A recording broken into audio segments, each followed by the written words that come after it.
کہ جب مسئلہ میں امام ابو حنیفہ سے کوئی روایت نہ ملے تو عمل اس پر ہوتا ہے جس پر اکثر ہوں، جیسے تو سرے سے بحث ہی ساقط ہو گئی۔ بزرگ ناسے و خیرخواہ ائمہ نے ان کے بطلان کی تصریح بھی فرما دی۔ السلام علیکم ناظرین، ہم پڑھ رہے ہیں فتاوی رضویہ۔ اب ہم پڑھیں گے رابعہ۔ بالفرض اس نوپیدا قول کا کتابوں میں کوئی نام و نشان ہو، جب بھی تقلید امام کی پابندی والا قول اس پر ترجیح یافتہ اور واجب الاتباع ہوگا۔ اس کی چند وجوہ ہیں۔ اس طرح کے امام کے مخالف صحابین ہیں یا ایک یا کوئی نہیں، ایک سے دو، اور ترجیح یا عدم ترجیح میں سب برابر ہیں۔ نمبر 3، اتفاق قول امام کی ترجیح پر ہے۔ نمبر 4، قول صحابین پر۔ نمبر 5، ایک صاحب کے قول پر۔ نمبر 6، اس پر جو کسی کا قول نہیں۔ نمبر 4 سے 6، کبھی واقع ہوئی نہ ہوں گی۔ نمبر 7، ارجح ترجیحات قول امام کے حق میں ہے۔ نمبر 8، قول صحابین کے قول میں۔ نمبر 9، ایک صاحب کے قول میں۔ 10، اس کے حق میں جو کسی کا قول نہیں۔ محمد احمد مصباحی۔ وجہ اول، یہ امام اعظم کے شاگرد بحر علم فقہ محدثین اور اولیاء کے امام سیدنا عبداللہ بن مبارک رضی اللہ تعالیٰ عنہ کا قول ہے۔ خدا ہمیں دین اور دنیا اور آخرت میں ان کی عظیم برکتوں سے فائدہ پہنچائے۔ حاوی قدسی میں ہے اور آپ نے شرح عقود میں سے نقل بھی فرمایا ہے کہ جب مسئلہ میں امام ابو حنیفہ سے کوئی روایت نہ ملے تو ظاہر قول امام ابو یوسف، پھر ظاہر قول امام محمد، پھر ظاہر قول امام ظفر و حسن وغیرہ ہم لیا جائے گا۔ ظاہر سے مراد وہ جو ظاہر و روایہ میں ہو، جیسا کہ حاشیہ مصنف میں گزرا۔ بزرگ تر، پھر بزرگ تر، یوں ہی کبار اصحاب کے آخر فرد تک۔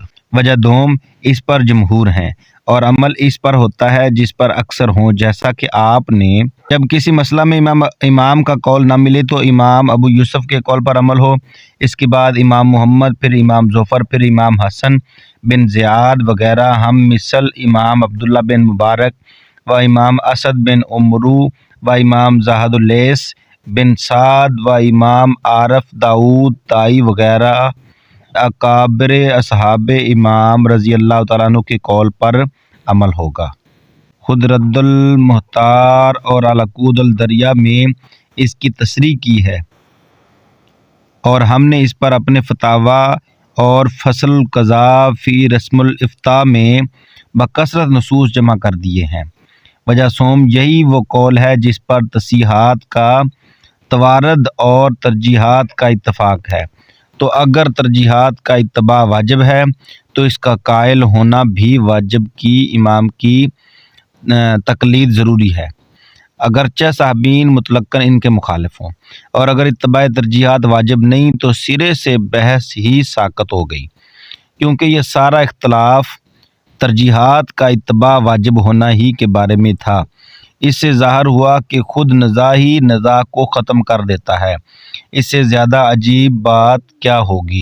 خامسہ، سید محقق ان لوگوں میں سے ہیں جن کا خیال یہ ہے کہ عامی کا کوئی مذہب نہیں اور وہ جس بات میں چاہے جس کی چاہے تقلید کر سکتا ہے۔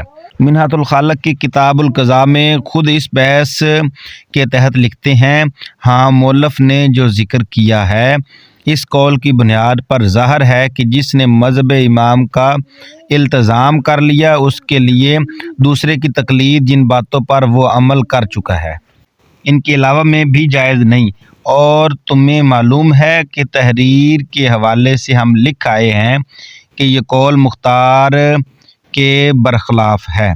اقول، یہ اگرچہ ایک باطل و پامال قول تھا، بزرگ ناسے و خیرخواہ ائمہ نے ان کے بطلان کی تصریح بھی فرما دی اور اس کے ابطال کے لیے اولین و آخرین میں متعدد کتابیں تصنیف ہوئی ہیں۔ ان کی وجہ سے وہابیہ و غیر مقلدین کی جانب سے دین میں عظیم فتنہ بھی پیدا ہوا ہے اور خدا مفسدوں کا کام نہیں بناتا۔ عید شخصی واجب ہے اور یہ بات کہ جس مسئلہ میں جس مذہب پر چاہو عمل کرو باطل ہے۔ اکابر ائمہ نے اس کے باطل ہونے کی تصحیح فرمائی